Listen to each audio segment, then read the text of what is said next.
So the other issue that's particularly an area where Greens are achieving, I think, is the issue of tax. I've got a handle on the legislative report, which will be the report that turns into new laws on tax.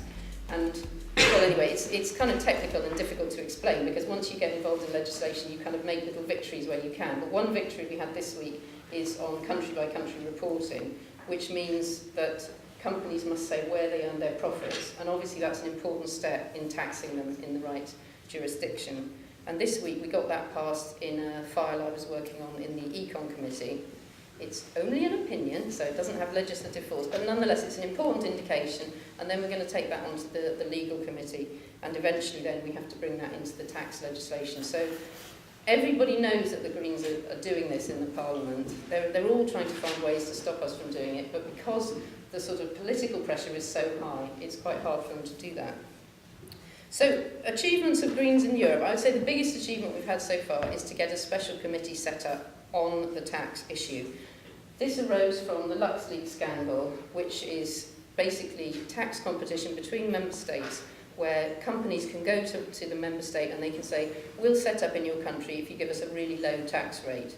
This is illegal. It deprives public revenues, public coffers of revenue, and it's one of the reasons we can't invest properly in our public services. So a lot of the problems we have with spending cuts and austerity could be resolved if the £1 trillion that the Commission estimates is lost every year was paid by corporates for their tax. I mean, the Commission, it's hardly a radical critique of capitalism, and yet they say a trillion euros, so it's probably actually much higher than that. Anyway, after LuxLeaks came along, we Greens on the Econ Committee thought, well, actually, it was one of the assistants. It was a female assistant. She's a student of European law, so she knew exactly what we had to do, which was to ask for this parliamentary inquiry committee. That's the most powerful thing that the Parliament can do. And if you get 25% of the members to sign, then you have to have that. The powers that be can't stop you having that. But actually they did. So we're taking them to court at the moment over the fact that there should. But of course the good thing is we've got this special committee, so we set that up on Thursday. We had the first meeting. Anyway, that gives us a lot of scope and a lot of resources to explore these illegal deals that have been done. The other thing which has been less cheering, I think, about tax is the very negative approach to energy taxes.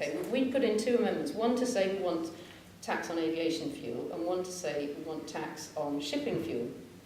And so they came to us and they said, well, if you drop the tax on shipping fuel, we'll sign up to the on aviation fuel, because the only thing that's working about our economy at the moment is our shipping industry. So anyway, we agreed, and then they didn't do what they said they'd do, so there you are.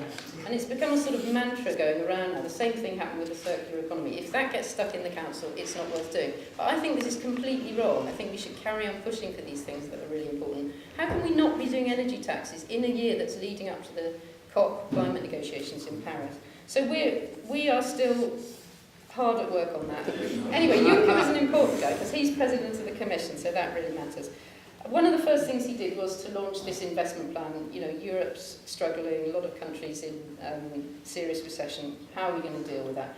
He put forward a plan which has hardly any money in it at all, and none of it new money. And we've been proposing green quantitative easing instead, so effectively creating money directly, like was done in this country, but instead of giving it to the banks, as we did, buy back green bonds and turn it into green investments, which seems to me a completely obvious idea, but anyway, there you are.